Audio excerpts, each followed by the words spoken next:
Good evening, everyone. I am Joan. I'm substituting for Erin since she's away. And Don may be caught in traffic, so we'll just try to be patient with him. And I wanted to just remind you all that the handout is in the back.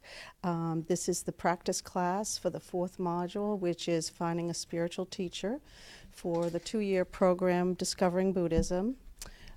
If you need any help with completion forms or whatnot, we're glad to help you with that. The next module will start September 25th, which is Death and Rebirth, and it's with Robbie Watkins. And August 19th starts Lama Zopa Rinpoche. He will be here for teaching. And then the 20th starts the Light of the Path for a month, from August 20th until September 17th. That is up in the Blue Mountains. It's on our website. And does anyone have any questions about anything that's going on that we can help you with? Or okay, great. So we'll just wait patiently for Robbie. Thank you.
Yeah.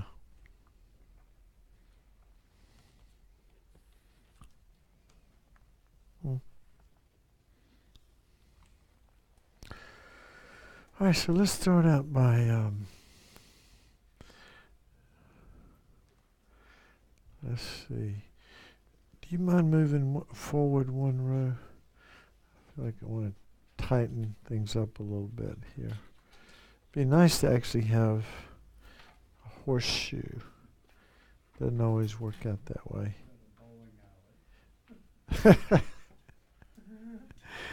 Yeah, that'd be good. All right. Oops. Yeah, please turn off your cell phones and pagers.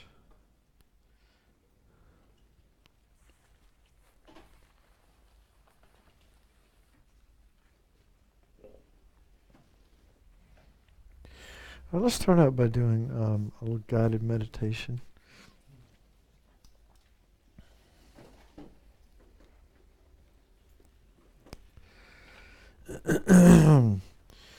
And you can begin by doing some practice that you maybe.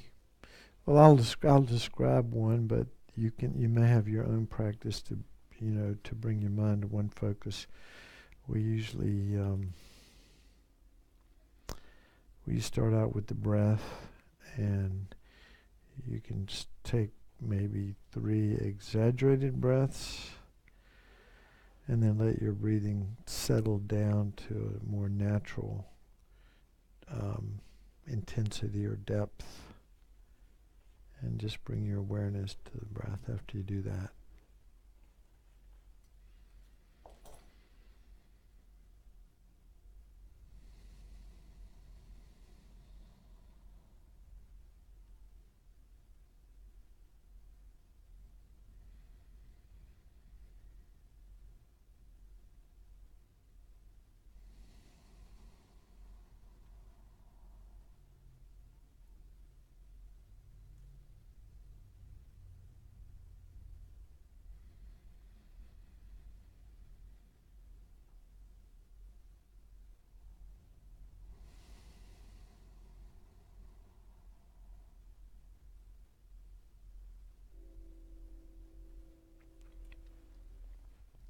An easy way to focus the mind is to count the breath, and so you can breathe like in 1, out 2, in 3, out 4, in 5,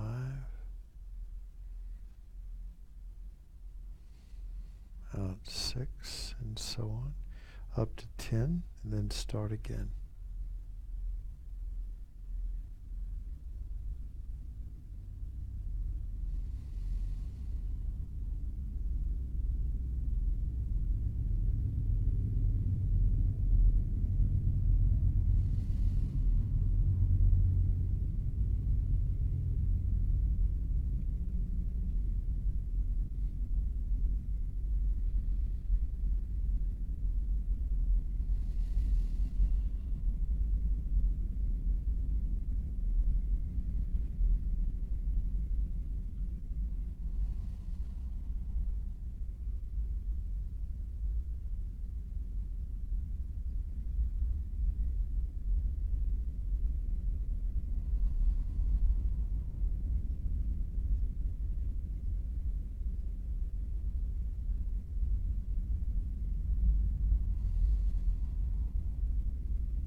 we're supposed to begin all of our practices, at the center and individually too at home, by always recollecting bodhicitta, the awakening mind, and just saying, hey, generate bodhicitta. It doesn't really work for us beginners. Usually anyway, most of us need a little bit of guided meditation to give us some taste of it. So I'm going to do that just for a few minutes, so we can start out with a proper motivation, because the fruit of this evening's practice is totally depends on this bodhicitta motivation that we're going to be talking about. And so we understand that this attitude, this awakening mind, is like so important. It's so antithetical to our egocentric, self-centered mind, and so helpful. It's the attitude of a bodhisattva, the attitude of a Buddha. It's not a natural way to think. We really have to make some effort to train our mind in this attitude. So the first step is to develop equanimity. So we're not clinging to clinging to the friend, and aversion to the enemy, and indifference to the strangers in our lives.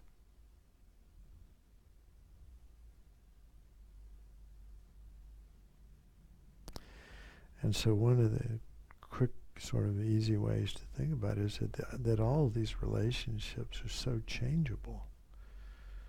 I mean, the friend can become the enemy, or even a stranger. I mean, people that we don't even recognize anymore, who used to be our friends. The so-called enemy can also become a stranger, or even like a close friend. We probably have examples of people that we used to not like that now we consider to be friends. And then the vast majority of beings are strangers that we generally feel indifference toward, where we might feel aversion to the enemy and attachment to the friend. We feel indifference toward the stranger, which is, vast majority of living beings. So, our goal is to get enlightened for the benefit of all living beings. So we have to start out by being impartial, by having equal regard for the friend, the stranger, and the enemy.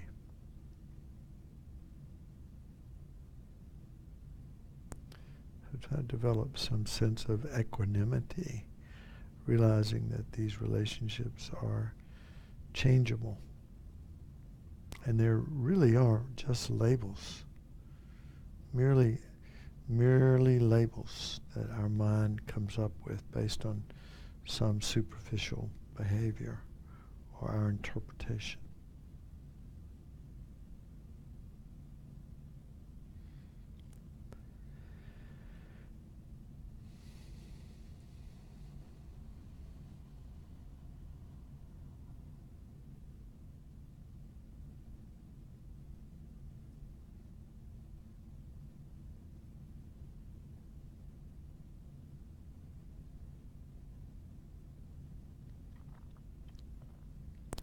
And the next meditation along this line is based on some faith in rebirth, and is seeing all beings as having. This is more one of those where we have to open our minds up a little bit to the possibility of the continuity of consciousness, and it doesn't really make any sense that there is a beginning what was there before the beginning? Well, there was a moment before that one and a moment before that one. It's hard to imagine a beginning because there was something there before the beginning. So, mind is beginningless, and in every lifetime that we've been born, which are countless, in each life we've had parents, we've had a mother, and so we focus on the fact that in our countless lives that each living being, each sentient being has been our mother, has loved us and cared for us just like a caring mother would care for their child.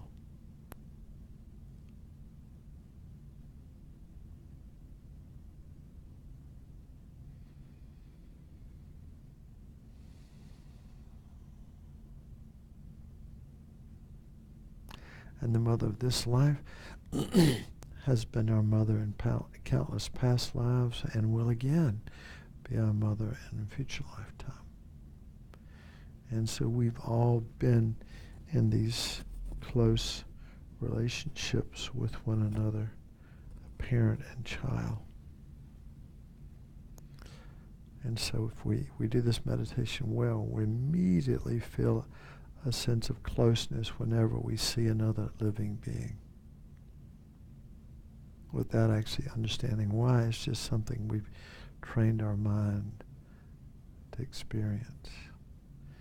And then we recollect the kindness of the mother of this life particularly. Hopefully you had a good relationship, but if you didn't, you pick the person you had the best relationship with, and you think about their kindnesses, particularly if it's a mother, how she carried us for 9 months, and that certainly was not a picnic. Difficult, not sleeping, maybe sick part of that time. Could have died. Many mothers have died in childbirth. And then, of course, just the birthing process. No matter what it looks like, it's never easy. Never easy. And then, of course, our mothers fed us with usually breastfed us, but whatever they did, that they made sure we got nutrition enough to stay alive, and got up with us every 3 to 4 hours for months on end, and changed poopy diapers, and taught us how to walk and talk, and dressed us and took us to school. And even when we left to go off to college or whatever, left the house, they felt a real sense of kind of sadness and loss, but also the wishing us well. And even to this day, even if your mom's passed away, but if she's here, even to this day, our mom would be the one that would stand by us. Even if we were like a mass murderer, the one person who would still love us probably would be our mother. It's a special relationship. So when we do this meditation, not only do we, when we see other beings and feel a sense of closeness, we feel a sense of warmth. Seeing all beings as our mother and remembering the kindness of all of our kind mother sentient beings.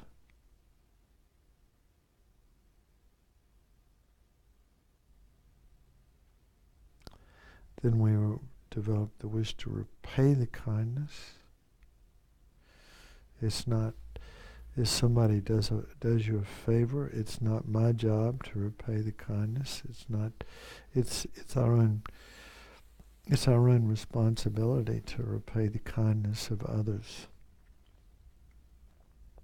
And so countless beings have been kind to us in countless lifetimes. And so we must repay their kindness.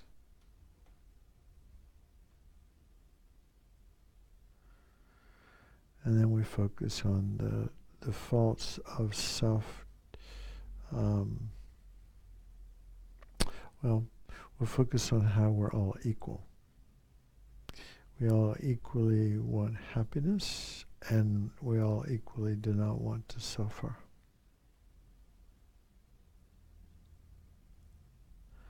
So this is a really important distinction to make. And something, we say sometimes well, I've said this many times, that is something that we know that's very intimate about one another. You look in somebody's eyes, no matter how they try to show up, no matter, whether they're happy or sad or, trying to be, whatever mask they might be wearing that day that's not real. You can look beyond that, and right underneath the surface is this basic wish to be happy and to avoid pain and suffering. And we're all exactly alike in that way. We all, even the people that we don't like, who do really stupid things in the name of being happy, they basically want to be happy, and they basically do not want to suffer. I mean, really, people will go all the way to the point of suicide to avoid suffering. Even death looks like a relief. It looks like happiness compared to the torment of living a life of severe depression and angst, which is this same attitude that we all have. We all equally want to be happy. We all equally do not want to suffer. So something really important for us to be aware of. And then we focus on the fact that the cause of all of the suffering in samsara, all the suffering from the beginning of beginningless lifetimes till now, is one demonic force, one attitude that resides right in the center of our heart. It's sort of like the devil is not some guy running around with a red outfit and, pointed tail and horns and all that. The real source, if you want to say the real source of all the suffering, it resides in our heart. It's our selfish, self-cherishing, I'm the most important one, I'm the center of the universe, me, me, I, that one that clings to everything that's delicious and feels aversion toward anything that's not delicious, that's not just the way I want it. So we feel attachment to those things that are desirable, and we feel aversion to those things that are undesirable. And it's all about me, me, I. I want this, I don't want that. And so it's responsible for killing and stealing and adultery and lying and slander, harsh and frivolous talk, and all the negative mind states. They all are like come to fruition based on this mistaken perception of self, this inflated sense of self. We call it the self-cherishing, selfish I. Not E-Y-E, but I. Self. And we know we have it. We say, I'm sitting here, I'm thinking, like there's an owner of the mind and body. But there is no such thing as an owner of the mind and body. It's just a nominal owner, not a real owner. But we think we're so real, we're so important, and that's the source of all of our suffering. And then we talk about the cause of all suffering. Well, the cause of all suffering is the opposite. The cause of all happiness is the opposite of self-cherishing. It's cherishing others. It's an attitude that's not focused inward, but focused outward, focused on others. For happiness, cherish others. You know, if we look at karma, we cherish others. We don't kill. We don't steal from them. We don't have unwise sexual relationships. We don't lie. We don't badmouth or slander them. We don't waste their time with idle gossip, or speak harshly and like that. So the actions of our body and our speech,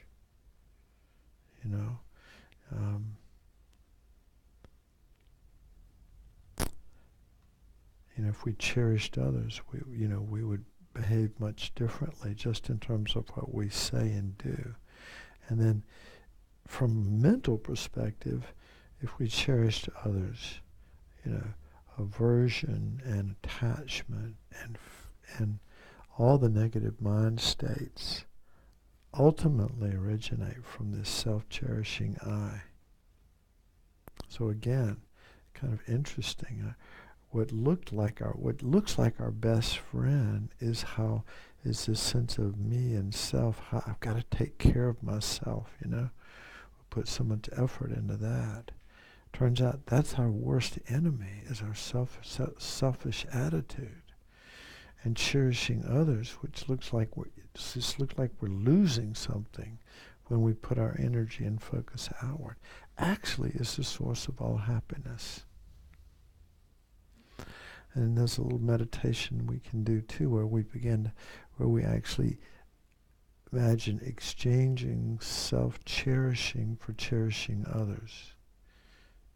So up until now, we think about others not so much. Mainly we think about ourselves. But now we just imagine that whatever we're doing for others. If you came to Kadampa Center tonight, for others. When you drive home tonight, you'll drive home for others. When you get in bed and try to get a good night's rest, you'll do it for others. You get up in the morning and clean up and go through your little routine and try to look your best maybe for others. You go to work for others. In other words, you focus, and instead of doing everything for I and me, you begin to train our mind to focus more and more, just a little bit every day, just once in a, even if we can think of others, once a day, that's a miracle. But gradually the mind is changeable and can be trained through the force of familiarity to think of others more and more.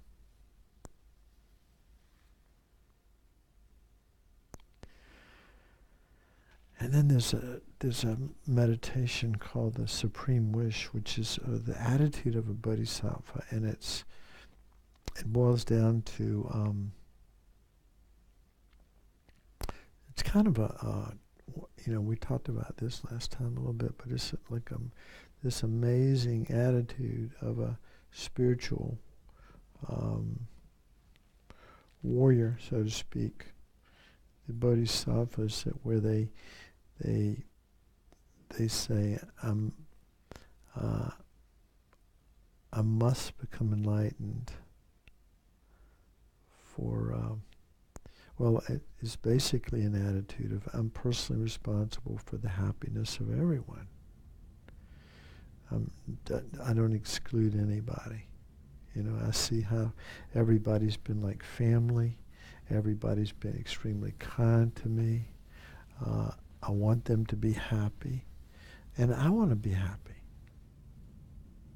And so the Bodhisattva attitude is, I am personally responsible for liberating wherever beings are. I mean, and actually it even includes the animal realm, which we can see, and in other realms which are not so obvious.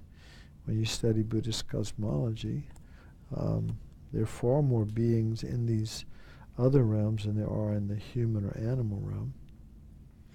But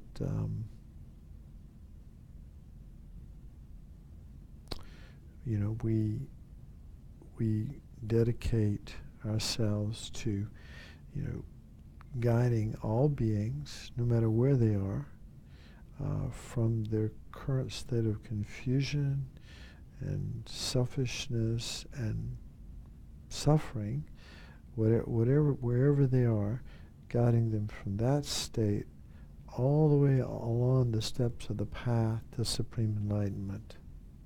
That's the Bodhisattva's vow. I'm personally responsible for the happiness of all living beings and establishing them, in a state of perfect bliss and happiness. Which sounds, you might not even be attracted to that idea, by the way. Some people are not. I mean, that's the Mahayana attitude. There's the Theravada attitude, or what's so-called the individual vehicle in Buddhism, which is practiced in Thailand and Burma and Sri Lanka and maybe parts of southern India. And the attitude is, I'm going to achieve nirvana, that is complete freedom from suffering, alone. I mean, I'm basically I'm going to work on myself and eliminate my faults and try to develop, my qualities as much as possible. But my motivation is for me alone. I'm not really, I think about others. I mean, compassion, the definition of compassion is that may others be free of suffering and its causes, and love is that may others have happiness in its causes. Well, the so-called Hinayana Arhat has love and compassion, but doesn't have this great love and compassion of a bodhisattva who wants to liberate all beings. So, you get to this last point of the supreme wish, and this practitioner says, well, I can't even eliminate my own faults and develop and achieve them. I haven't even done that myself. How can I possibly guide others from suffering to supreme enlightenment until I've done the work myself? And so that is the bodhisattva, the attitude of a bodhisattva, someone who's on the path to Buddhahood. Is like, I want to help others no matter what their situation is, and the method to do that is to develop my qualities and eliminate my faults.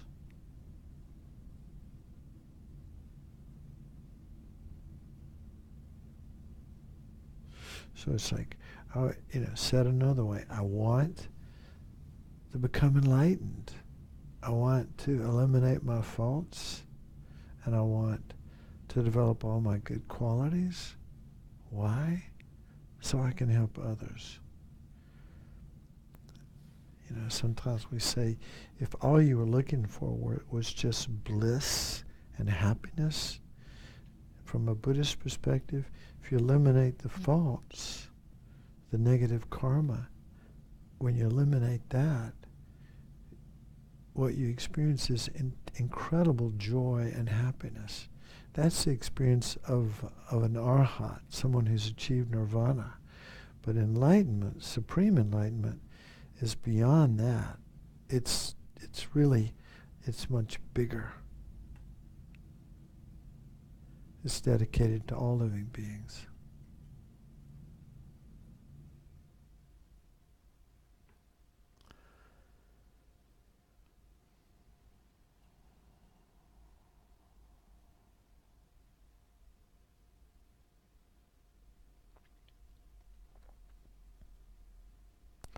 So as much as possible, may the conversations that we have and the thoughts that we have tonight about the guru, the teacher, the lama,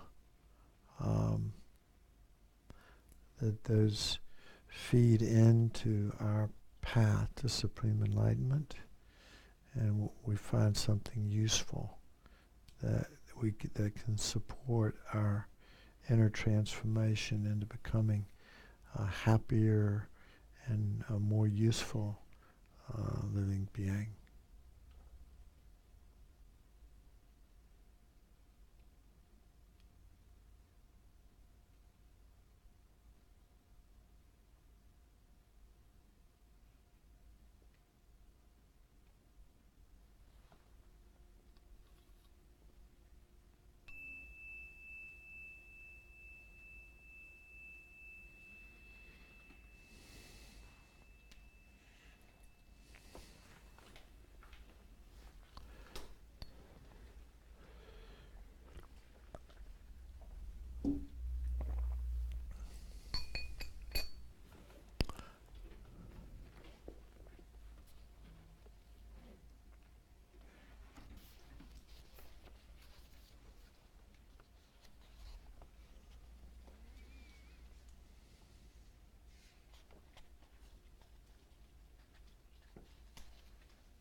Lama Zopa Rinpoche, who's the... by the way, has anybody got this book? This book by Alex Berzin. It was in the... There were several copies in the library. What? And Alex came here a whole bunch of times, actually. He came here before there was ever a Kadampa Center. He came here because we were just trying to stir some, there were just a handful of people that were interested in Buddhism, and Alex came, and because his sister used to live in, he's from Jersey, but his sister used to live in High Point, and so when he would come to visit his sister, he'd come to Raleigh and give teachings and stuff like that. And he is a brilliant man, very, very smart guy. And he started this thing called the Berzin Archives, which is you've seen online, right? Maybe some of you have seen it. It's amazing, a lot of information. And I met Alex in the early '80s when he was living with actually Circling Rinpoche, the teacher on the front of this cover. He was translating for the Dalai Lama sometimes, and working with Circling Rinpoche. So Alex has a lot of wisdom, and this book, not for everybody. I mean, if you're just dabbling in Tibetan Buddhism, you don't need this book. But if you're sincerely interested in knowing more, particularly about how to relate to a teacher and stuff like that, and all the problems that people have gotten into with teachers, Western teachers, Asian teachers, we've alluded to some of that along the way, but also, there's big cultural gaps, and so there's a lot of territory to cover, a lot of assumptions that both the teachers and the students bring to the relationship, so that sometimes can cause problems. But before I get into this any further, let me ask anybody if they have any in their reading or whatever they've been doing this last week. If any questions about this subject. And I'm not promising you I'll answer it correctly, but if I don't know the answer, I won't make it up. I read quite a bit, and I saw in the first part of the teachings by Lama Zopa Rinpoche, the guru emphasizes morality. And there was quite a lot about that. And then when I read in the back, I think it was the blessings of the guru. He talked about the guru could do things that we don't see as moral. And like he could be a butcher. And it seems like that is He contradictory. could be what now? Like a butcher. Mm-hmm. I think that's exactly what it said.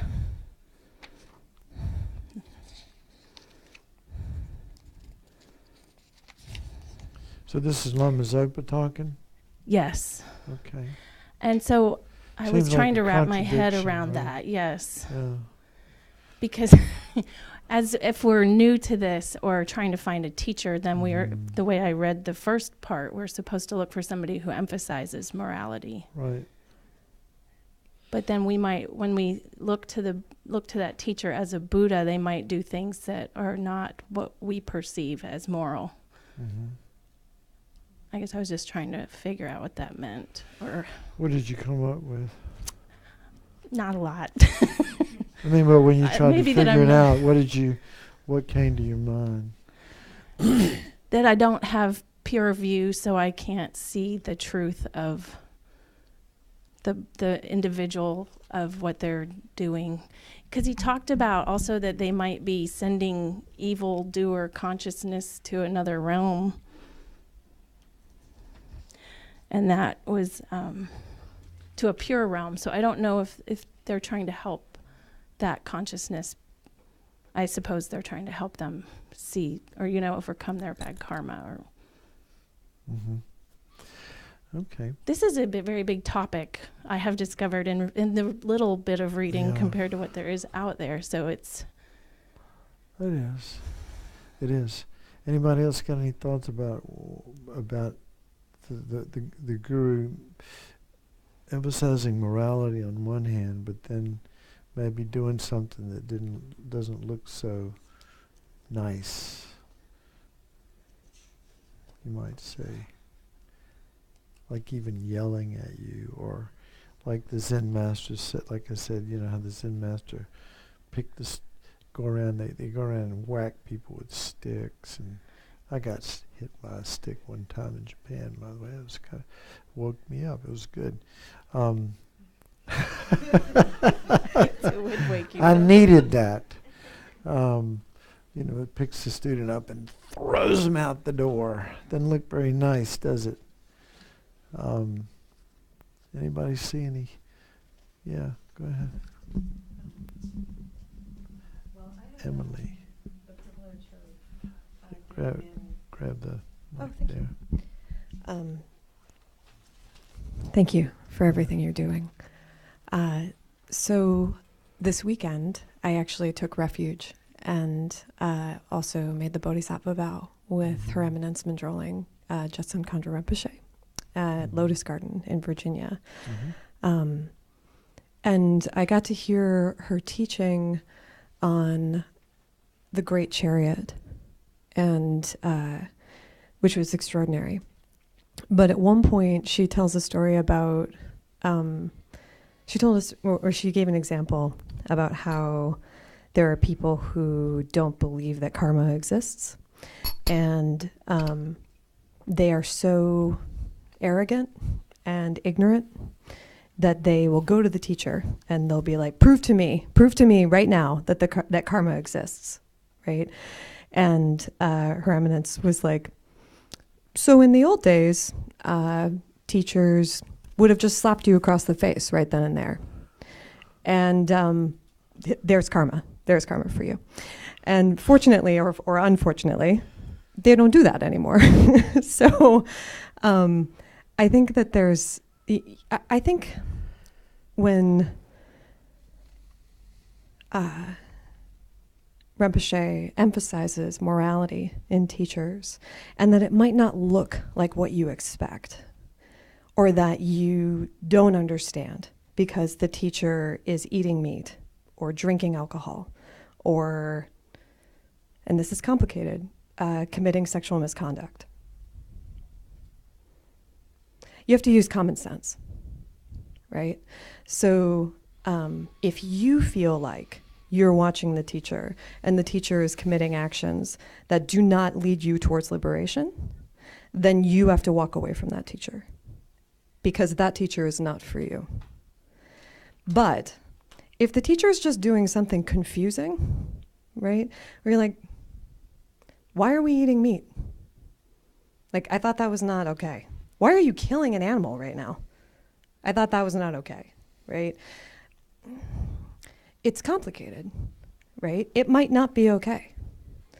And it also might be something more than what you are actually able to perceive. In the same way that what you were saying, it's like, I have an impure view. I don't understand. I thought that that was wrong. And maybe for you right now, it is wrong. You should not be killing animals, right? Or you should not be harming other sentient beings. You should do everything you possibly can to avoid harming sentient beings.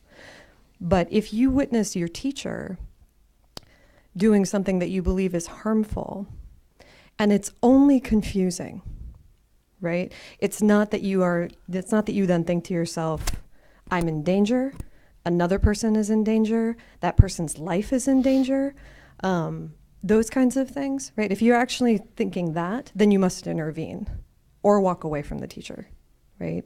But if you're not thinking that, you're just kind of like, this is kind of weird. I don't know why we're getting salami, like, or all that stuff. I don't know why you're curing salami. I don't know why you just killed that animal. Then that quality of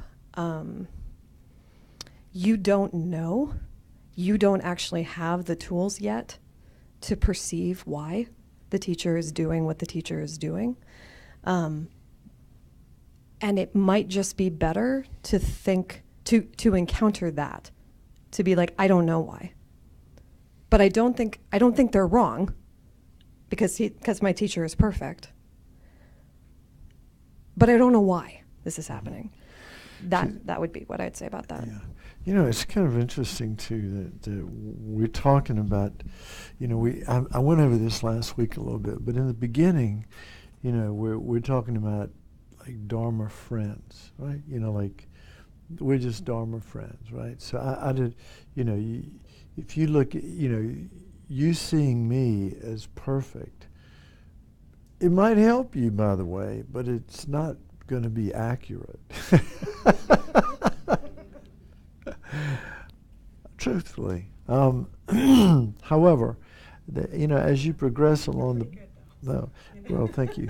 But there's a long way to go, a lot of work to be done. But as we progress along the path, more, we'll encounter more and more sophisticated, I say sophisticated, but teachers that have evolved more and more. And it's only at the very highest level of, like Vajrayana, that in Tantra, that we're told to, see the teacher as basically being perfect. Now, that comes really only, they say, for example, I think Shantideva, he checked his teacher out for 12 years or something like that. You want to, in other words, you want to be careful if you're going to choose somebody to label as, as somebody who's completely committed to my happiness and my enlightenment, and will do whatever they have to help help me see my mind and help me wake up and develop my qualities and eliminate my faults, and I'm going to see them as perfect. That level really only comes at the highest level of Vajrayana, and by then you should know that person really well. It shouldn't be some like charismatic person that you ran into, but you've seen them. Now see, the tricky part is we don't know people's minds, do we? I don't know your mind, but guess what? I can hear what you say and I can see what you do. And I know what ethics looks like. And so for me, I'm lucky this way. There have been some teachers that have come to the West whose names will go unmentioned, but, who've been like scoundrels in the ordinary sense of the word, drinking and womanizing, or women, I don't know what they were drinking, but they were, hanging out with their men students and all this kind of stuff. That thing's gone both ways, and And you go, well, I think it's a good example. If you go, well, this is a little too heavy for me. This is not helping my mind. It's actually creating more confusion for me. This is a really important point. When you have designated somebody as we use the word guru, okay, as a guru. Now you can have many gurus. I think Lama Tsongkhapa, the founder of our tradition, he had like 50 or more gurus. He had a lot of gurus, right?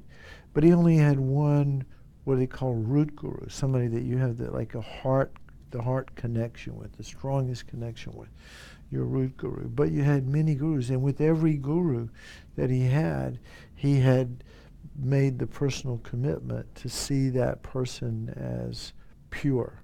In other words, to only focus on their good qualities. And even if they did something that his ordinary mind might see as faulty, he didn't follow that. He focused on their good qualities. So it's a very important practice, and we cannot suspend our judgment if we see that it's not somebody we're comfortable with. The thing to do is not to criticize them, badmouth them. The accurate thing to do is say, I'm not ready for this. This is a little higher than I can take. Because maybe this person, I'll give you an example. This one will blow your mind. Lama Yeshe said one time, and he was, I guess he and Lama Zopa are kind of equally my root gurus, and His Holiness, I guess, we're all three of them. Anyway, Lama Yeshe said, and this was to a room of like 200 hippies back in the late 70s in Kathmandu. He said, maybe Hitler was a bodhisattva. Who knows? You don't know his mind. You don't know his motivation. He killed millions of people. But maybe he was totally, that, just to say that, I'm not going to try to defend it, but I'm going to say, but he's just saying maybe. Because we don't know the other people's karma. We don't know his mind, his motivation, or anything. So it's not helpful for our mind to judge and criticize and stuff. But it's also not helpful to see, this sounds like a contradiction, but we can focus on the good qualities of others without losing our good judgment. Maybe that's the best way to say it. And so anyway, so does that kind of get in? Yeah. Anybody? Any other comment? Yeah. Questions? Well, I remember an anecdote. I don't know if it was true or not. They say I have a karate teacher. Uh-huh. And one time he told me, very strict, things. And I'm going to go to a karate combat. Would you like to join me? Okay. He said, the only thing is, if I die, you need to take my place. If I what? I die. Oh. He said, you need to take my place. Uh-huh. Just Did you go? No.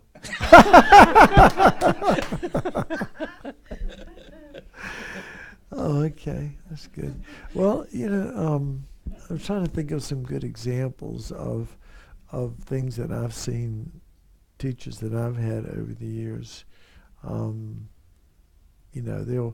example, I had, like Lama Yeshe, for example, there's one nun that is quite interesting personality. Her personality, for most people, grates on them, like fingernails on a chalkboard. Not that she's inherently that way, but anyway, she was, and every time she got around Lama Yeshe, he would just unload on her. And she used to say, "Oh, Lamia," and every time I was around Lamia, he was so sweet to me. But, I think he had to have a certain level of relationship with you before he'd unload on you. In other words, confidence that you were, in a place to take some tough love. Because, sometimes what people need is a swift kick in the butt, not like somebody, being, mushy. And so Lamia, she used to just unload on her. She said, "Oh, Lamia, he's the heaviest Lama in all of Tibetan Buddhism." Because he would do whatever, he had, I think he had amazing wisdom. And his job wasn't to make us feel good necessarily all the time. Giving us like candy and more candy and ice cream. His job was to help us wake up and maybe to show us how we're like projecting onto him qualities that are ridiculous, or clinging to some image or whatever, or to show us how reactive we are. His job, a guru's job is not necessarily to be nice and sweet. So it's but again, for us to have that kind of relationship with somebody where we trust them, that when they're heavy with us, like, I think parents, not all parents are good at this, but I think most parents do love their children. And if they're not coming from a place of anger, let's say they've done their counting and, spent some time alone doing some deep breathing, and they come back, and discipline the child, it looks like something mean, but in fact it's what the child needs. The child needs 10 minutes of time out, or, And I remember in one puja, Lama Yeshe getting up, and there was this big tent. This was back in the old days, and some of the young novice monks, there were maybe 50 or 70, maybe 100 novice monks who were mostly little boys from the Himalayas that had come to Kathmandu to learn the Dharma and get food and stuff like that and get a Dharma education. But anyway, in the middle of this puja, Lama Yeshe gets up and he just, like he's in a trance, and he's still chanting, and everybody's looking like, what is he doing, and he gets up and he's got his mala in his hand, his rosary, and he walks over to this little boy who's sleeping, and he just whacks him over the head with the rosary, and everybody's like mortified, and his rosary breaks, and the beads are going everywhere, and Lama Yeshe doesn't change his outward demeanor at all. He just calmly, the little boy's like, and he just walks back to his seat and sits down and continues the puja. So it's, that was a very profound lesson for me. And I mean, I could say, well, he's pretty mean, couldn't I? Or I could say, well, he wanted this child to get the benefit of this particular prayer practice, and while he wasn't going to get it sleeping. That's different ways of framing. You could frame it a lot of different ways. You might think, well, this is crazy, but this is the way. I'll give you another example of. This isn't about gurus in general, but I will tell you this. There's this one woman that was in Dharamsala back in the early 80s, and she was like obsessed with having an audience with the Dalai Lama. And so she kept going to the private office every day, and then finally she annoyed them enough that they they let her in. I mean, they got her a little quick audience with the Dalai Lama, and supposedly he really laid it on her, and basically, did what he said. He said what he had to say, and I talked to her afterwards. She had felt like something very profound had happened. She was not happy that she didn't get what she wanted, but she also realized that it was a teaching. One time, and getting back to seeing the guru as a teacher, or seeing everything that the guru does or says as a teaching. In the early 90s, I got a chance to go to India with, actually, I don't know if anybody knows Lobsang Tintin Negi. You know him? Oh yeah, you know him. Lobsang. Lobsang was a monk at the time. And there was a lady named Lada Sims and another friend of mine. And the four of us went to India together. And we were going to go down to, we're flying into Delhi, and then we were going to go down with Lobsang, with one of the main gurus of Drepung Losling was also traveling with us in the same plane. Anyway, we were all going to go down in a plane and then taxi down to Drepung Losling.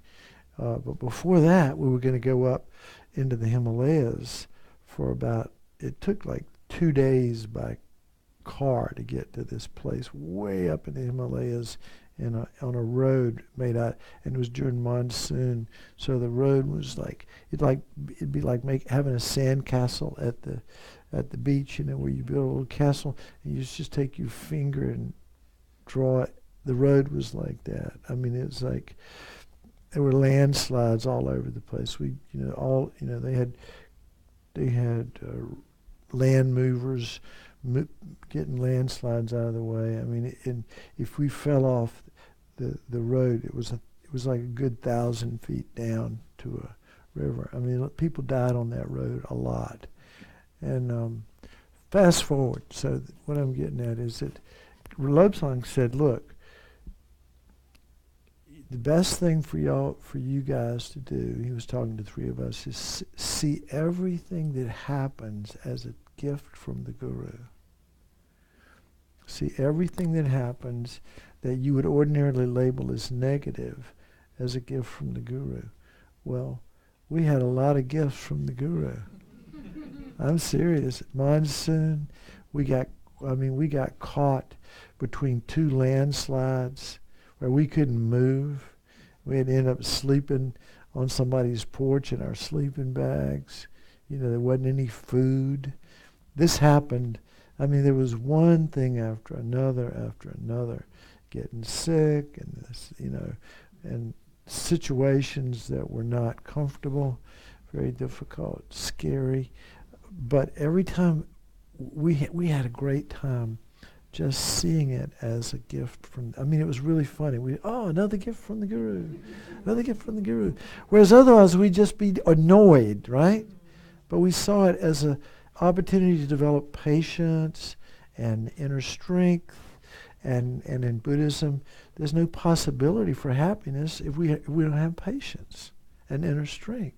So we looked at every adversity as an opportunity for us to develop our minds. And then we used to have it in the old center in the basement before we moved here, but we can't get anybody to put any words on the wall for some reason.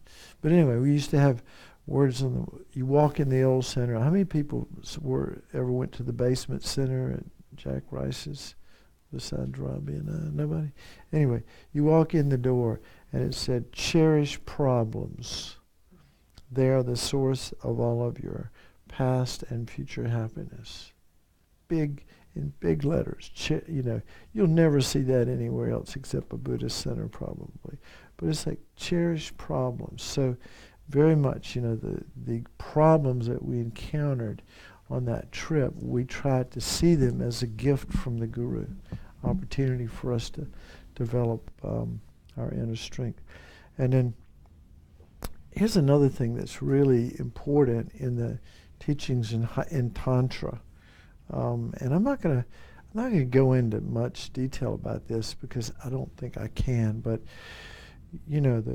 once you develop a guru-disciple relationship. And it usually happens in the context of a most people who, I mean, if we're talking about Hatha Yoga Tantra now, okay, then you probably have what's called a yidam, Y-I-D-A-M, which is a special tantric deity that you use to develop your mind, and there's certain yidams, like for example, there's medicine Buddha for healing, and white Tara for long life, and green Tara for compassionate action, and Kala Chakra, the statue back here with all these arms and legs and many heads, and every implement has symbolic meaning, has a different particular specialty. Anyway, the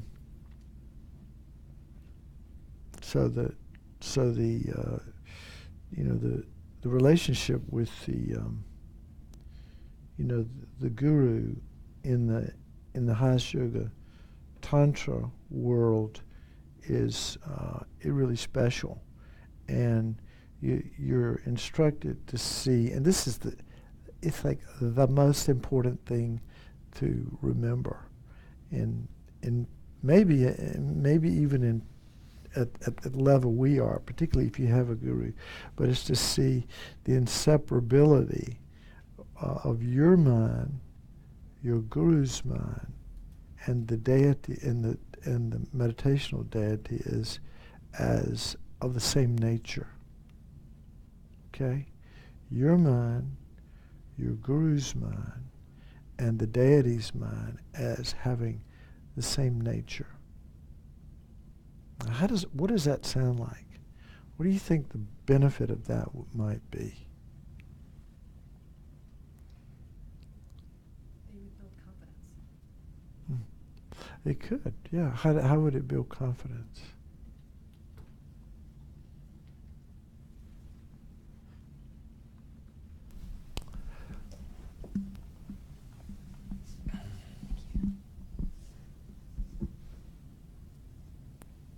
So in this idea of doing practices which convince you that your mind and your teacher's mind and the deity's mind are all of the same nature, I think that it would help you build confidence because of the ways that, I think Americans in particular, Westerners and people in the States in particular, we struggle with self-loathing in a way that shocked the Tibetans when they came to us first.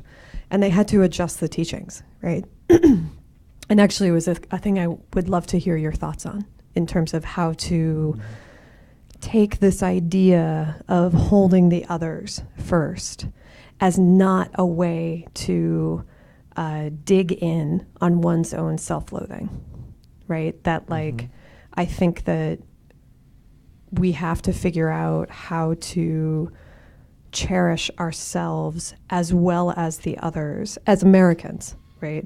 That I think Americans love to hate ourselves quite a bit. We have a lot of different ways to hate ourselves, and we're in a culture which asks us to hate ourselves regularly in many, many different ways. To hate our bodies, to hate our minds, to hate our lack of accomplishment, to hate our so on and so forth, right? And so, and I agree with you that we spend a lot of time thinking about ourselves and how much we hate ourselves, right? How much we have not done the things that we always wanted to do, how much our bodies are aging and becoming ugly, how much our, so on and so forth, right? And so I think it's a beautiful practice to ask ourselves to not think about ourselves at all, right? But rather to think about the others.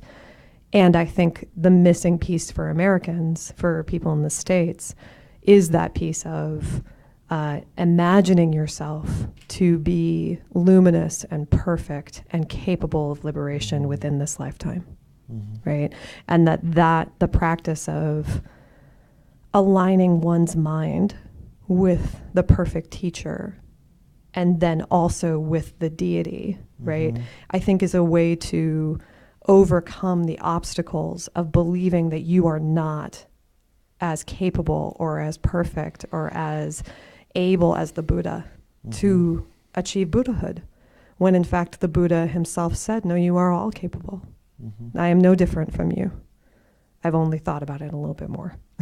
You know? Yeah.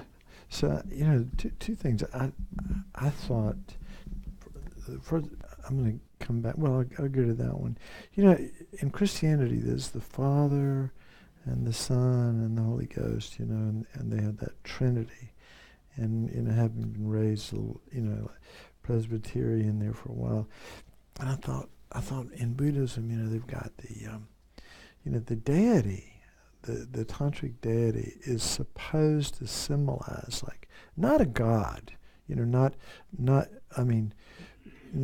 omnipotent, potentially omnipresent, but not omnipotent, otherwise there wouldn't be any suffering.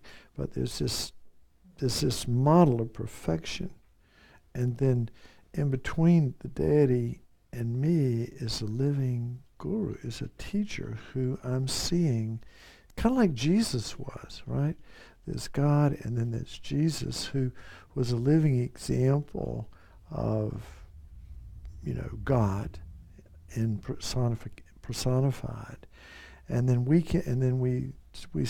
people study Christianity, try to be more like Jesus, be more Christ-like. And I think it's very much like that. And when we talk about seeing the guru's mind, the deity's mind and the guru's mind and our mind as, sometimes I've heard it say inseparably one, of the same nature, like that. But it definitely, gives us something to focus on that's not negative. And I do agree. If we pay attention to the conversation going on in our head, the vast majority of the internal dialogue is not positive. Would most people agree with that? There's a lot of we're constantly comparing ourselves, and I guess you might say, I've been having a little mantra with me and my children, like, we're good enough, We may not be the smartest, but we're smart enough. We may not be the prettiest, but we're pretty enough. We may not be but we're enough. We're enough. We're enough. We're enough. And the other thing is that this gets down to where I'm really challenging you with this next statement. But Lama Zopa said this, and I do believe it's true. And I'll preface it by saying that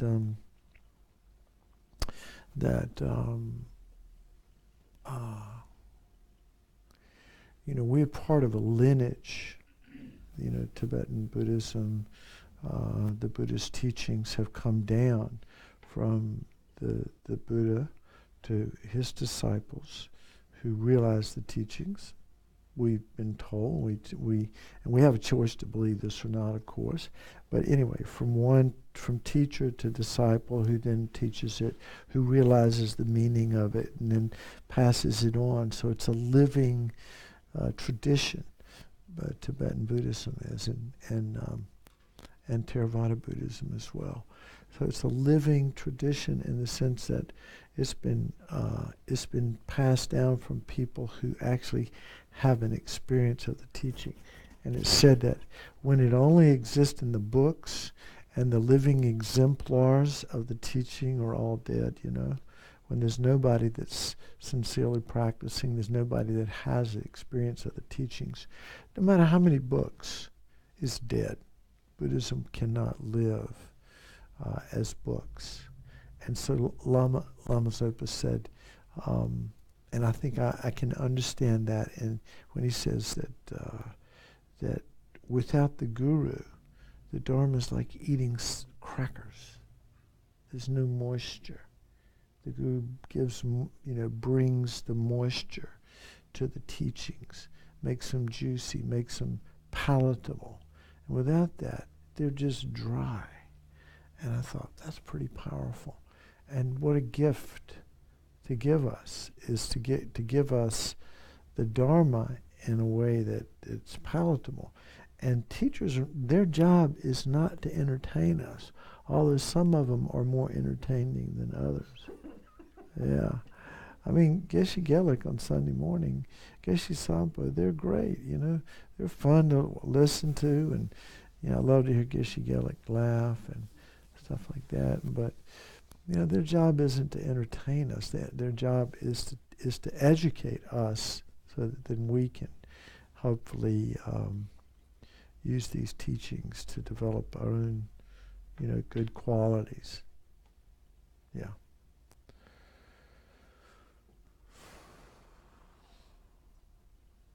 Anybody else? Yeah.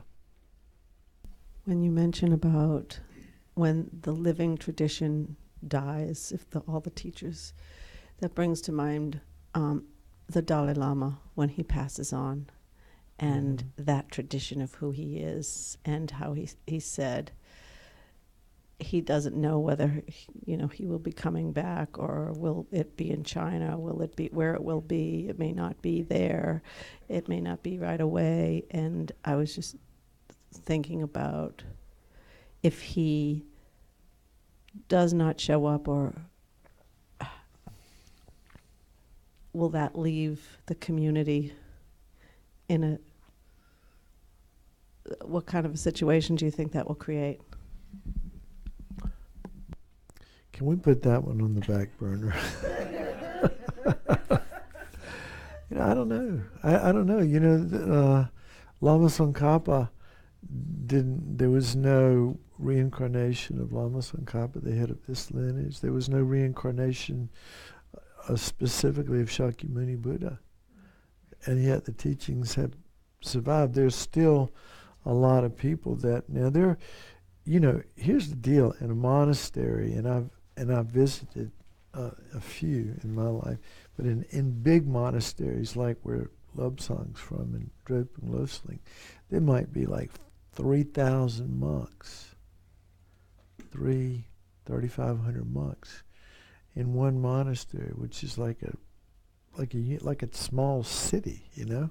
It's a town, and there, you know, and a bunch of, and depending on what part of Tibet you're from, you go to, you know, because you have the, you know, people from Kham, which is eastern Tibet, they may have a little building, because they all have to speak with the same dialect, and their teacher is from that area, and so, you know, they have, you know, the whole places. These big monasteries are set up, you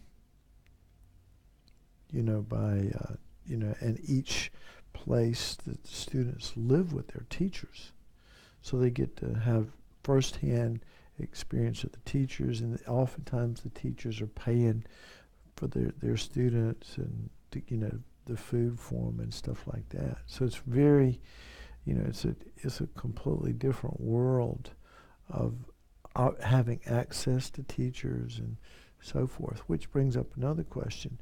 It's like, well, I haven't found a teacher, and once I find the teacher, should I just latch onto them and follow them around like a puppy dog?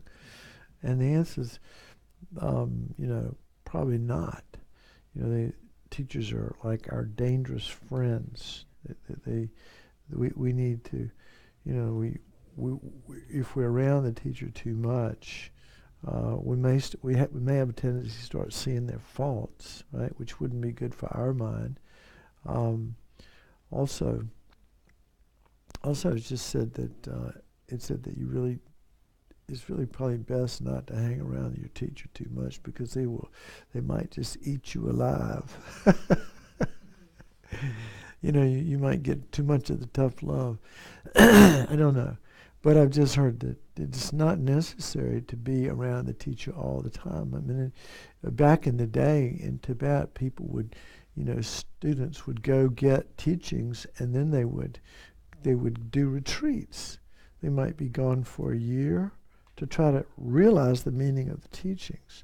Then they would come back and get more teachings, and then go back, and maybe they would teach some people from what they'd learned in their retreat, but then they'd go back and do more retreats. So the whole process was getting the Dharma and then taking time to really internalize it, to process it.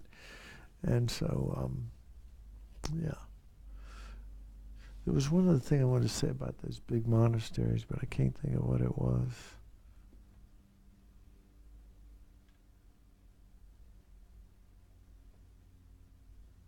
Oh, I know what it was.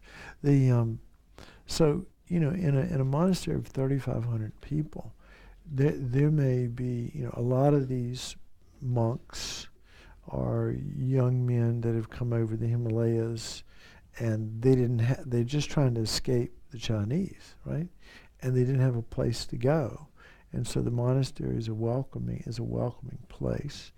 And they can get an education. They can get a secular education. They can learn how to read and write, back until in the old days in Tibet, the only people that were educated were the monks and the nuns and the children of the nobility, and nobody else. But nowadays, if you want an education and you want to have food, clothing, and shelter, a lot of these refugees would go down to the monasteries and they would live there. So out of 3,500 people living in the monastery, some of them were cooks, and some of them were cleaners, and some of them were really serious students, and some of them were extraordinary students, and some of them were extraordinary students and meditators, right? But if you can imagine, out of that vast number of people, there's only a handful of people that were really what we'd say are great examples of the teachings and have really made the effort to internalize the teachings. And so when we find somebody like that, generally speaking, is pretty rare, and because remember our 3 bowls we had up here, we might see pus. Here we are in front of a really holy being who has a great realization, but because of our pollution, the pollution of our own mind, we don't see them as anybody special.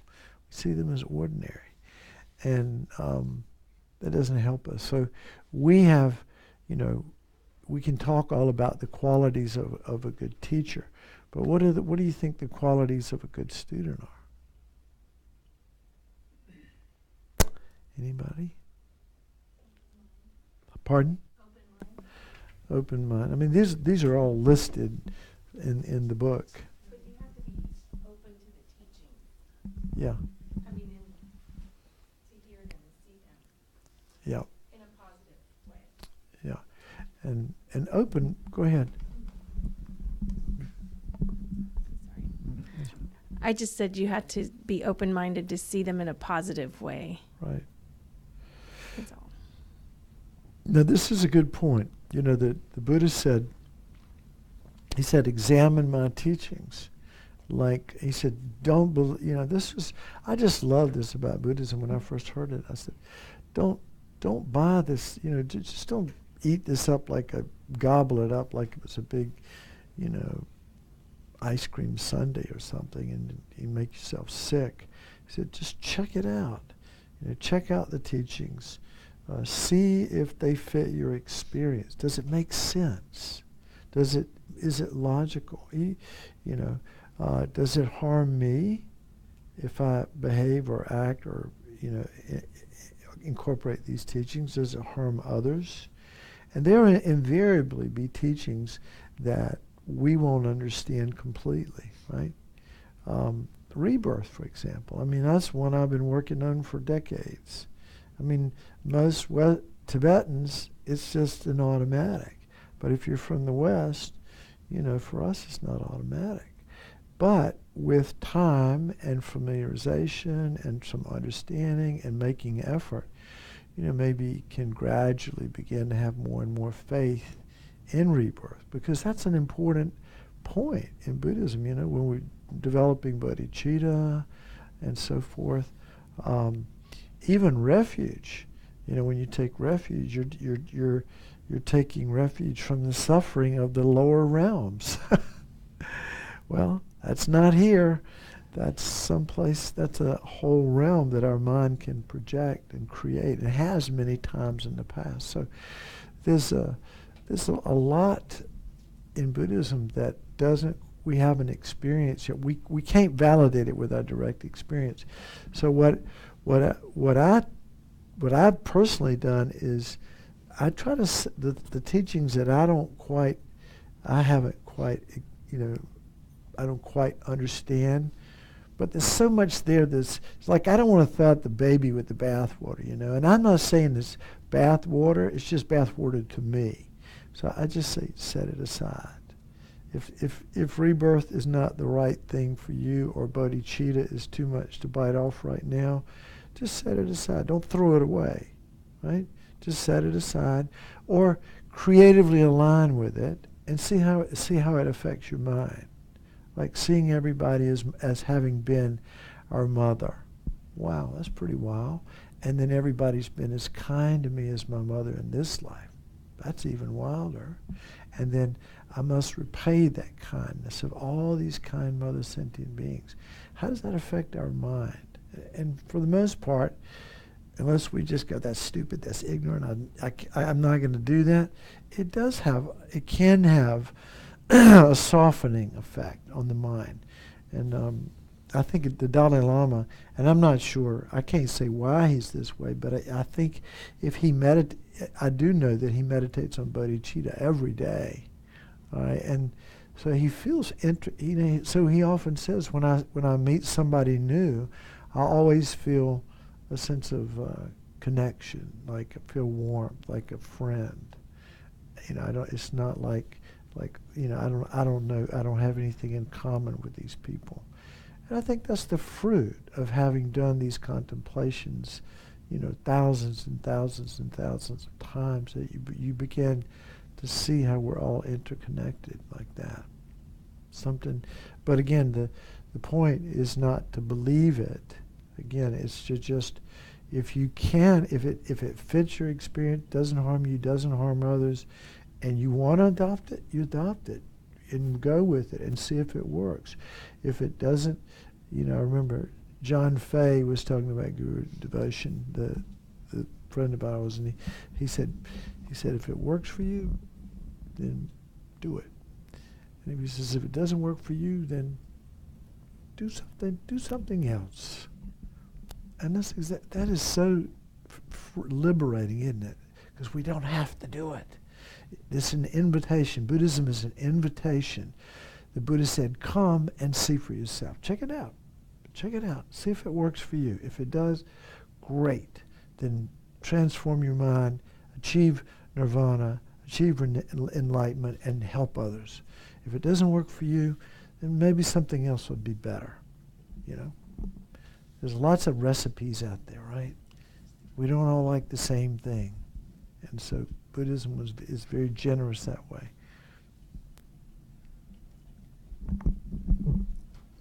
Any other comments or questions?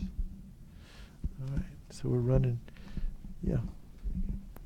Yeah, well, talking about that, it seems, let's see, you came from, I'm not speaking for me, but you came from a tradition of, let's see, Catholic or Christian. When you face the Buddhism and say there is no God, there are people who say, I don't want to go there because there is not much my belief, I have faith in God. So, and as you say, it's not for everybody, no? Yeah. But I think it's a shift when you have grown by this idea, no? And suddenly you face something that this is not. Yeah. So you need to digest this and see you take everything or not. But I don't know what's your thoughts on this topic now. Well, this is not exactly Guru devotion, but it did come up. Anybody else have this question? Can you repeat the question? All right. Well, what I heard him say was that we're, correct me if I'm wrong, but that we were brought up believing in, God, omnipresent, omnipotent, omniscient. What else? Am I missing anything? Omni everything. Huh? Yeah. Yeah. And so, we were brought up thinking, God is everything. God is everywhere. God is, if we want help, we pray to God. If things are bad, we pray to God. It's like that. Like there's some force out there that's going to help us. But again, Buddhism would say, well, if there were an all-powerful force out there that could, that's loving and compassionate, then why is there so much suffering? And of course, there are lots of answers to that. Well, and I have a friend who's very, into traditional Christianity, and he says we don't understand. The answer that it usually comes down to is we don't really understand that. But the Buddhist perspective is, there's no omnipotent, loving, compassionate, omniscience, no problem. The Buddha was omniscient. Omnipresence, once you get enlightened, your body pervades the entire universe. So that's the same. So Buddhism has no problem with omniscience or omnipresence. But omnipotent, all-powerful, an omnipotent, compassionate being would not allow the suffering and, wouldn't allow babies to be born with deformities and the wars and the hate. So they say that aspect of God doesn't make sense, not logical. So but Buddhism doesn't necessarily, they do deny the existence. I'm just telling you what I've heard of the existence of that kind of God. But I was in Thailand back in back in the mid-'80s, and there was a great Thai monk. His name was Buddhadasa Bhikkhu. And he was really ancient back in those days. But just he had written so many books about Christianity and Buddhism. He's very interested in the dialogue between Christianity and Buddhism. And he said Buddhism does have a God. He said Buddhism does have a God. And you see, if you ask 100 Christians, what do they mean by God? How many answers are you going to get? 100. Nobody's going to have the same definition.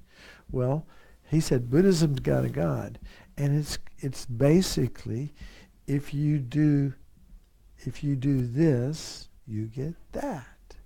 If you do this, you get that. It's karma. He called it the laws of nature, and it's an impersonal process. It's the creative force in the universe, but it's not a personal, it's not a personal God. It's an impersonal God. It's like gravity. You can say, for example, that if I kill somebody, what's the karmic consequences of that? Getting killed, right? So if I get killed, it's just like gravity. It's just what goes around comes around. So whatever we experience is the karmic consequences of, it may not be me, by the way, because I've only lived a short time, but this consciousness which goes on from lifetime to lifetime has picked up countless imprints from actions in former lifetimes. So they're all ripening. So right now, we could say that in this moment, we all have billions of karmic imprints firing off in this very moment, forcing us to see ourselves at Kadampa Center, studying Buddhism, thinking this is stupid or this is helpful or this is neutral or whatever you think it is, whatever you're experiencing. It's all of this karma firing off, billions of karmic seeds ripening every moment of every day, causing us to have the experience called my life. Now, will you have the karma tomorrow morning to wake up and see the sunrise? I don't know. I don't know if I will either. But if I do, that will be the fruition of past actions ripening. It won't be personal. It'll just, we could say God's given us another beautiful day. Or you could say karma's given us another beautiful day. But I'll tell you what, I do, this gets back to the Guru. Lama Zopa sometimes says, pray to His Holiness. Ask His Holiness to, if you're depressed or sad or whatever, since His mind and the deity's mind and my mind are in the same nature, and I can be inspired by holy beings, and I can be helped by their image and their presence. So he said, pray to His Holiness for help. If you're sad or depressed, or you're having issues with work or family or whatever it is, pray to your teacher. There's an intermediary between, the perfection that we all have the potential to achieve, and the deity embodies. We have our own living gurus like that. So it's really, you see what I'm saying? So it doesn't feel so dry. That we, in a sense, it feels a little bit more personal, that we can ask for guidance and strength from our teachers and from the gurus, and to help us along the way. But it's a different notion of God than in the tradition. In the traditional Christian sense. But in that sense, it's like, people in Christianity, even then, they go, how come bad things are happening to nice people? Well, Buddhism has an easy answer. Karma. It's karma, baby. And if we want, but here's the beautiful thing about it, is in the moment, we have total choice in this moment. Our future depends on what? The choices we are making right now, in this moment, moment to moment to moment. We're molding our future based on the decisions and the choices that we make. So that's kind of a really great thing to think about, isn't it? That we can create our future, rather than be, I don't want to be disrespectful, but some puppet, like a puppet, like, God wants me to suffer, or I'm just a puppet and He's the puppeteer. No, I have a choice. I can purify my negative karma, and I can create the causes for my future happiness based on the choices that I make. It's a big, there's an important difference. Does that kind of get at what you're talking Yes, about? this is something that I was thinking about, and suddenly I think show up in this class, talking about the "May the Force be with you." What? May the Force be with you? Yes. Yeah. So there is a kind of book that I already read. Is the Dharma of Star Wars, and it seems that there is a connection over there with the Force. In certain way similar to the idea of God, the Force. And if it's the karma, the Force, I would say, may the Force be with you. Yeah. Try to be, and this is the dark side of the Force, and the other side. So, making negative actions, you're in the dark side of the Force. No, right. That could be the karma, basically. No? Yeah. Well, I know I don't want to keep people here much past 9 o'clock, or we'd like to finish before, but I've got one meditation. It's in the end of this book that I wanted to go over. And I'm just gonna read through this one time, make sure everybody understands it, and then we'll do a meditation. But basically, we're going to try to imagine if you don't have a guru, like your guru could be, for example, Shakyamuni Buddha. Your guru could be Jesus. Your guru could be Lama Zopa or the Dalai Lama or somebody that you have this kind of really amazing respect for. So we're going to imagine that that being is above the crown of our head. All right. So it says, our analysis of some of the problems, this is just a little 2-page summary here. Our analysis of some of the problems that have caused unhealthy relationships with spiritual teachers in the West has suggested Kadam or Kadam, which are these great, the Kadampas. By the way, Kadampa, where our center is named after, is translated as those that take every word of the Buddha as personal advice. And so they were these great masters that lived, 1,000 or more years ago, who were called the Kadam tradition, and they were noted for being really heavy-duty practitioners. So it suggested the Kadam Sutra level guru meditation as a framework for the healing process. In several cases, additional steps in the meditation has seemed appropriate, but within the context of the traditional method. Let us summarize our findings in terms of a Mahayana disciple-mentor relationship. So he's talking mentor means guru or teacher, a lama. The meditation begins with imagining our mentors as, or looking at photos of them and offering them the 7-part invocation. So that's called a 7-limb prayer. And we won't do that tonight, but we do it all the time. We do, there's prostrations and making offerings and confession and rejoicing and so forth. That we do the 7-limb prayer and then dedicating the potential. As part of admitting mistakes, we may also acknowledge the wrongs we have experienced from less than perfect teachers. So now this is Alex's interpretation, Alex Berzins, but he wants us to have a realistic relationship with our teachers, not some fantasized flying, lama, like our lamas or some superhuman people.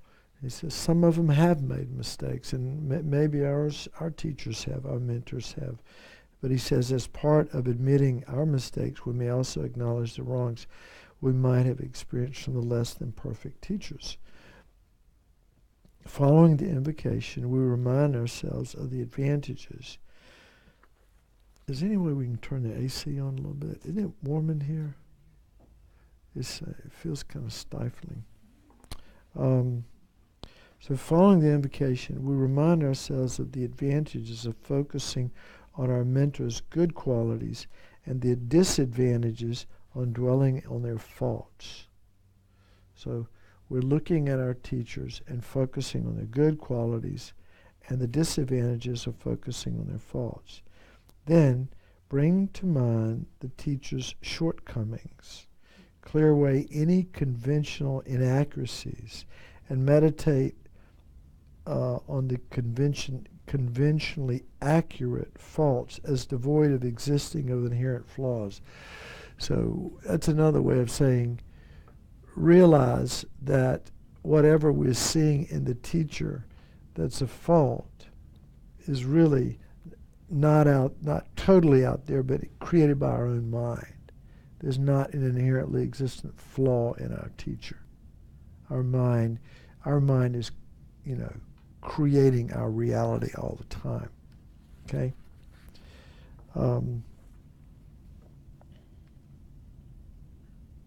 We may repeat the procedure with our own shortcomings. Then we may follow a similar procedure regarding first our own good qualities and then those of our mentors. So even our good qualities and those of our mentors are empty. We say they're void of any intrinsic existence, right? The process entails bringing the qualities to mind, clearing away any inflation or interpolation, and then focusing on the conventionally accurate ones as devoid of as inherent wonders. So Let me read that last sentence again. The process entails bringing the qualities to mind, clearing away any inflation or interpolation. So that means seeing them as, better than they are or worse than they are. And then focusing on the conventionally accurate ones. In other words, if this person has really good qualities and everybody agrees that they have good qualities, they're conventional, they're accurate in terms of conventional reality, they're also devoid of existing inherently. So this is tricky, but this gets back to how our mind creates our reality. Remember? We talked about this in other classes, but it's, Lama Yeshe's example is, it's like this, it's like we're glorified like, painters. We literally paint our reality and then we believe it. It's like we have a projector in our head and there's a screen there and we project the reality. And then we believe in the image and we think it's real. We forget that we're creating it all the time. We're constantly creating our own reality and we have to be aware of that. Then he goes on to say, free of naivety, we then focus on the actual good qualities of our mentors with the clarified belief that they have these qualities. When the actual qualities are perfectly clear, we reinforce our belief in their presence by thinking of the process whereby our mentors have gained them, and by the positive effects they have on others and on us. We then focus on the belief on the fact that these qualities are attainable and on the conclusion that we can and shall attain them ourselves to benefit others. So we're focusing on our mentors' good qualities, and we're believing that they do have these qualities and that we can attain these qualities, and we can also benefit others with these attainments. This section of the practice concludes with focusing intently on our mentors with firm conviction and trust, and then absorbing our concentration totally on these feelings so that we integrate them fully. So, in this particular situation, we can imagine our mentor as above the crown of our head. Sometimes we imagine them like a body length in front and at the level of the forehead, whichever works best. Let's just do it above your head. Imagine your mentor as above your head, as big as you can, and imagine all his or her good qualities. And think about that, and then let your mind absorb into the feeling associated with this realization. Next, we turn to our mentor's kindness. So first of all, we're focusing on the qualities. Now we're focusing on kindness. We may supplement this step by bringing to mind our feelings of our lack of kindness, examples of any degenerated regression that may be affecting our feelings, and clear away any conventional inaccuracies and exaggeration of our mentor's behavior. Then we focus on the accurate facts as devoid of indicating that our mentor, this gets a little wordy here, are inherently inconsiderate or cruel, reminding ourselves that people sometimes show kindness in ways other than what we might normally recognize or want. We bring to mind our mentor's kindness, clearing away again any exaggeration or interpolation. We then focus on the conventionally accurate kindness as devoid of existing as an inherent favor or boon. If we find it relevant, we may also focus on ourselves as devoid of congenital flaws that would render us, by our own powers, inherently unworthy of kindness or love. As when focusing on our mentors with firm conviction, we then focus intently on them with clear-headed, heartfelt appreciation, and loving respect, and then absorb ourselves into these feelings. So the first thing we did was focus on their good qualities and also on our good qualities. And then we focused this time on our mentor's kindness and our own kindness. With firm conviction, trust, appreciation, and loving respect for our mentors, we now request inspiration. The inspiration enters our heart in the form of white or yellow light emitted from our mentor's heart. So if our guru or mentor, spiritual friend, different words, is above the crown of our head, we might imagine white light or yellow light. Okay? White to diminish shortcomings such as low energy. So we usually think of white light as purifying negativities, low energy, and yellow to stimulate good qualities. So yellow light often is equated with wisdom and stimulating good qualities. So imagine that.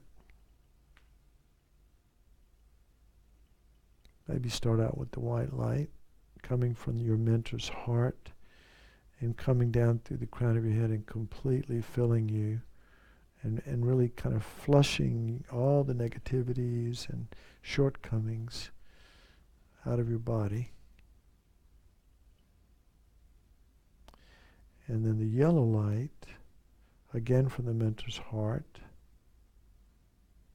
filling your body with wisdom and positive energy, good qualities.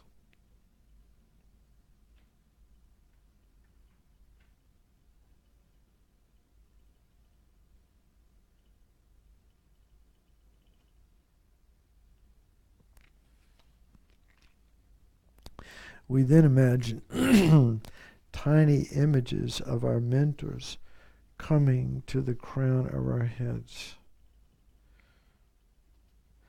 They sit there for the remainder of the day to act as witnesses of our behavior and thought and to serve as continuing source of inspiration.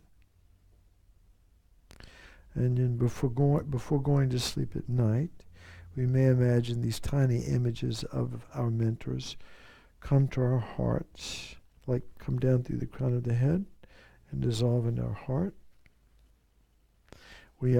Or we may imagine that we fall asleep with our head in our mentor's lap. Those are two different kind of sleeping yogas, but one would be to imagine your guru at your heart and go to sleep with that recognition of that pure being at your heart, or that your pillow is your guru's lap. The meditation ends with dedicating the positive potential of the practice. We think, may the positive legacy of our mentors' good qualities and kindness integrate with my networks of good qualities, positive potentials, and deep awareness. May it ripen and affect my behavior so that I may pass on this legacy to others and help them to achieve emotional well-being, more fortunate rebirth, liberation, and eventually enlightenment for the benefit of all.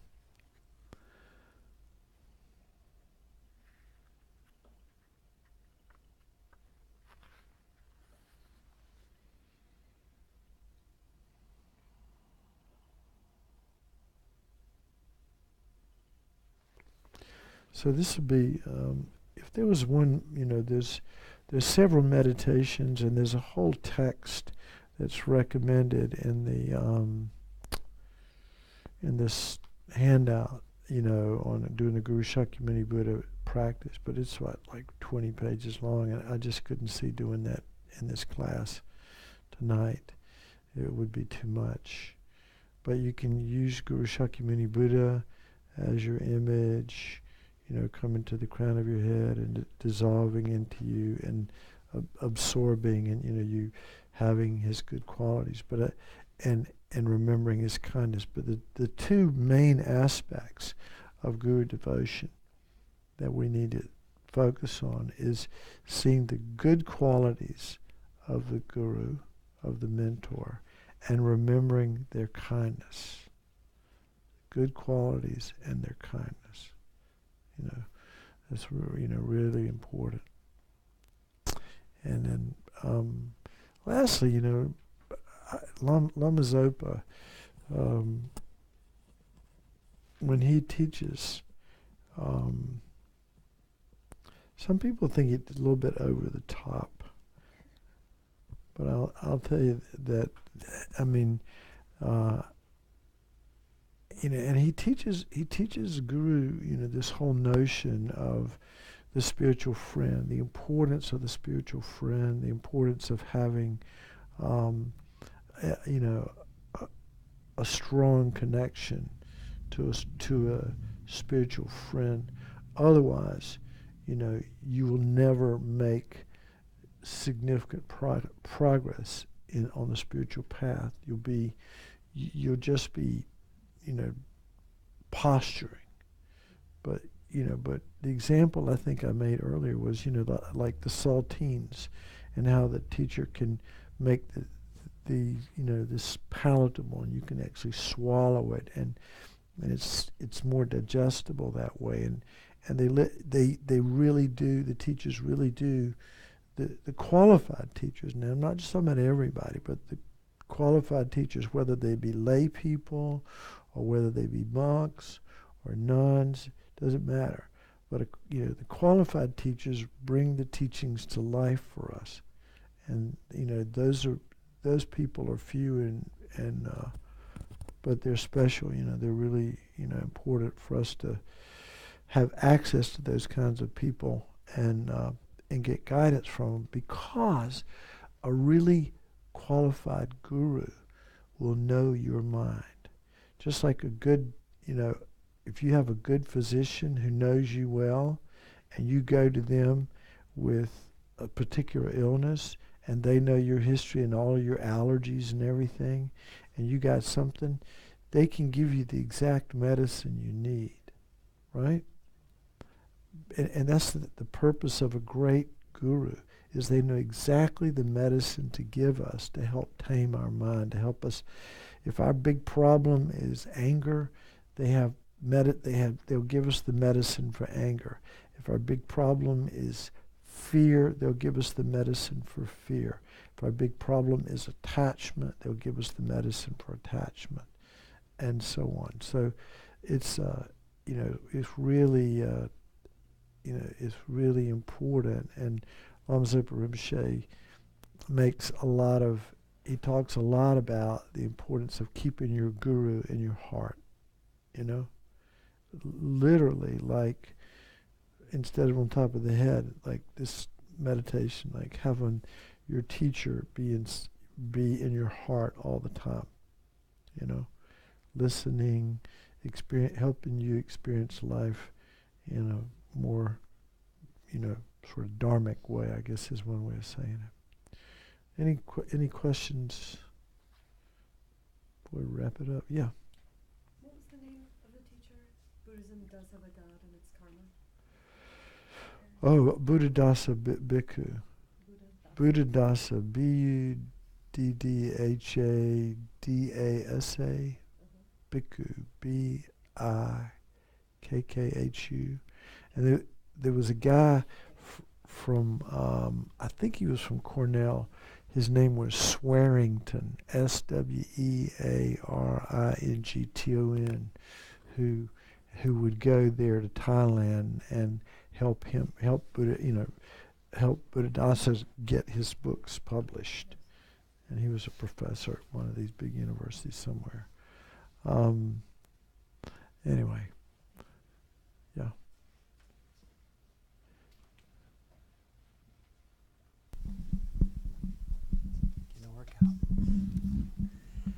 Okay, so on that last thing you talked about, how our guru would know what we need, and be able to provide it to us. Yeah.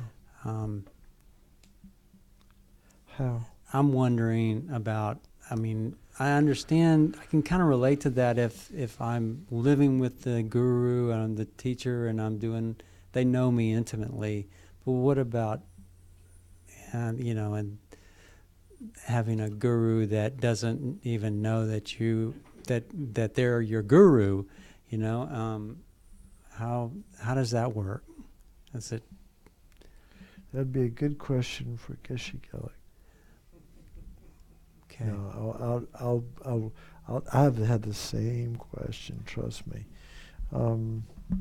So the pardon. Could I take? I could give an answer.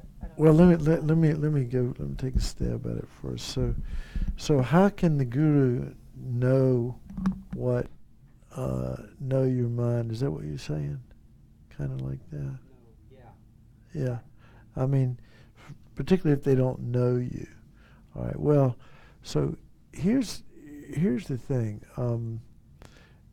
If you see the guru, and this isn't from the guru's side, they may or may not be a Buddha, but they may be really highly realized. A lot of teachers, like Lama Zopa, for example, can read my mind like a book.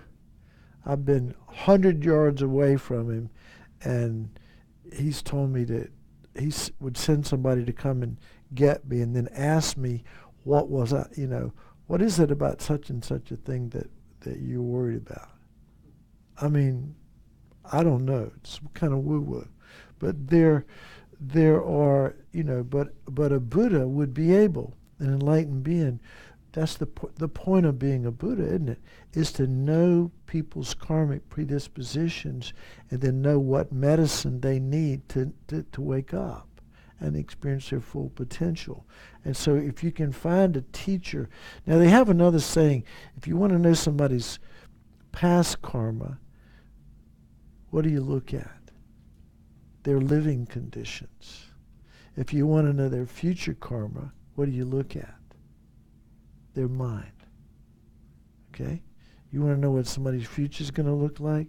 If they're selfish and mean and nasty, it is not going to be good. If they're kind and generous and loving and so forth, it's going to be good. May not look good right now, but the future is going to look good. So the teacher, but a really skilled teacher with a little bit of time with us can do that. And for example, some of the teachers in the Tibetan Buddhist tradition are said to be enlightened. So-and-so, Song Rinpoche is a Buddha. And I heard that when I lived in India. And he's an enlightened being. So I went to see him, and he gave me a practice to do, and I'd never met him before. And in about 2 minutes, he told me some practices that I needed to do for the rest of my life. And it was pretty, it takes a little bit of blind faith, you might say. But it totally depends upon, well, I had a lot of experience with Song Rinpoche for about 2 months, hearing him teach, seeing him, watching him, and I knew he was an extraordinarily gifted teacher and a holy being.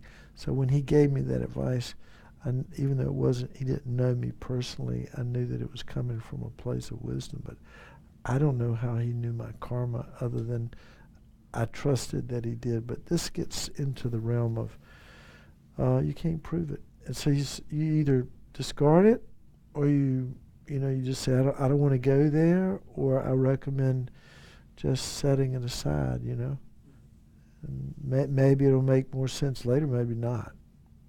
Does that help? Now, Emily, did you want to add anything to that? Sure. I loved your answer. Pardon? I loved your answer. I thought that was great.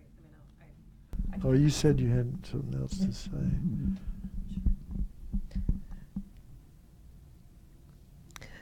So I would say that maybe the metaphor that makes the most sense is the way that you go to a doctor and you sit in the doctor's office and talk for 10 minutes. And then the doctor says, this is what it is. Here's the prescription. Here's the physical therapy you have to do. Do you do it?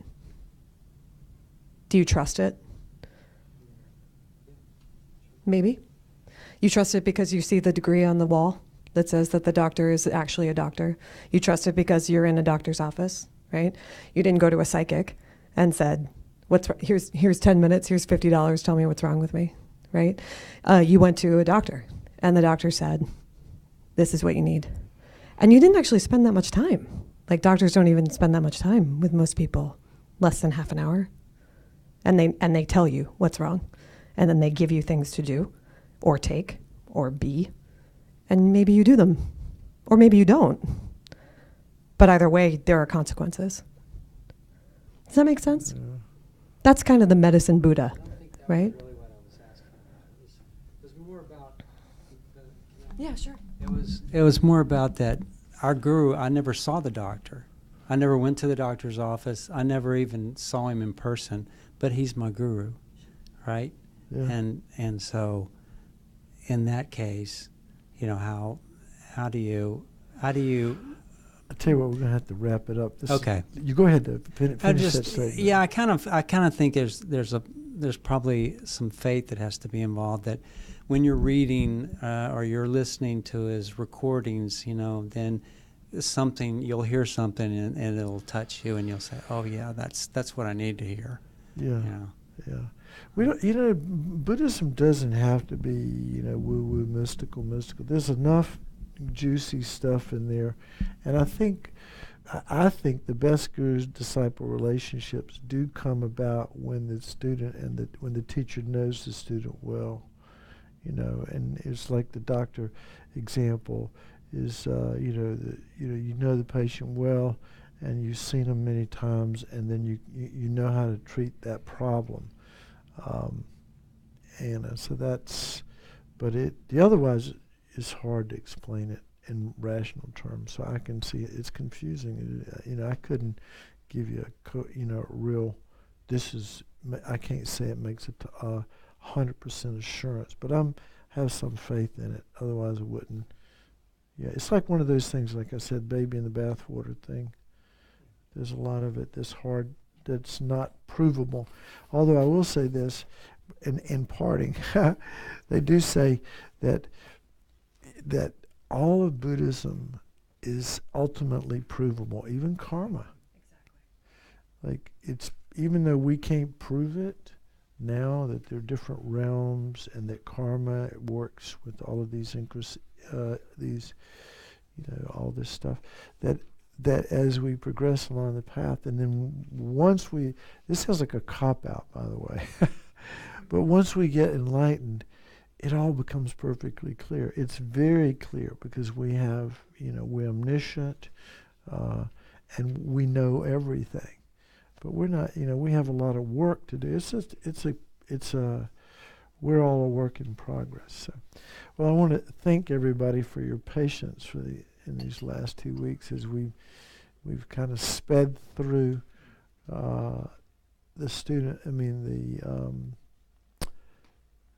what's the name of the class again? Relating to the spiritual. Yeah, I didn't want to say guru devotion. That sounds too heavy. Yeah, relating to the spiritual teacher. Those of you who are doing this for the course, if you have any questions about any of it, I'll stick around for a couple of minutes so we can talk about it. But let's finish up. I like to finish the classes with kind of not everybody stuck it out, and that's okay, but you did, and we collectively and individually created some positive potential, right? Seeds got planted. Definite positive seeds got planted, and we want those, if we don't dedicate them to enlightenment, that is, if we don't dedicate them to the benefit of not only us, but all living beings, then it might just ripen as like a new Lexus or something. But we want more than material happiness. We want this supreme happiness called enlightenment. So we want to dedicate these seeds to the happiness of all living beings, which includes us. And so when we want to think about, just for a minute, we can quietly think about what we've done together, collectively and individually, and then dedicate that merit to all beings.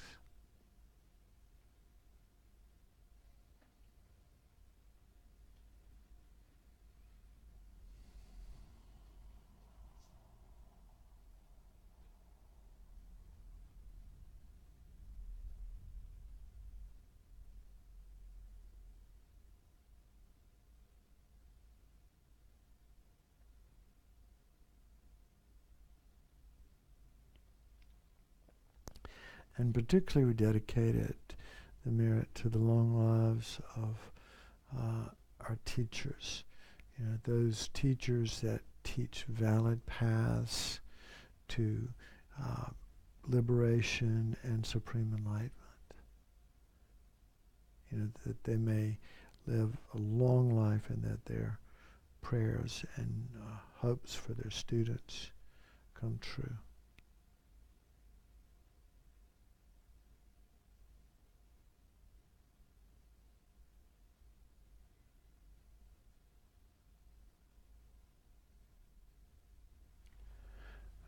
There's one, the Shantideva prayer is on what page?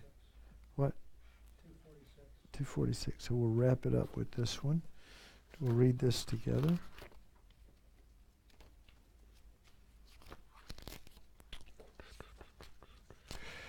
All right. May all beings everywhere, plagued by the suffering of body and mind, obtain an ocean of happiness and joy by virtue of my merits. May no living creature suffer, commit evil, or ever fall ill. May no one be afraid or belittled with the mind weighed down by depression. May the blind see forms and the deaf hear sounds. May those whose bodies are worn with toil be restored on finding repose. May the naked find clothing, the hungry find food. May the thirsty find water and delicious drinks. May the poor find wealth, those weak with sorrow find joy. May the foreigner find hope, constant happiness, and prosperity. May there be timely rains and bountiful harvests. May all medicines be effective and wholesome prayers bear fruit. May all who are sick and ill quickly be freed from their ailments. Whatever diseases there are in the world, may they never occur again. May the frightened cease to be afraid, and those bound be freed. May the powerless find power, and may people think of benefiting each other. For as long as space remains, for as long as sentient beings remain, until then may I too remain to dispel the miseries of the world. Amen. Thank you.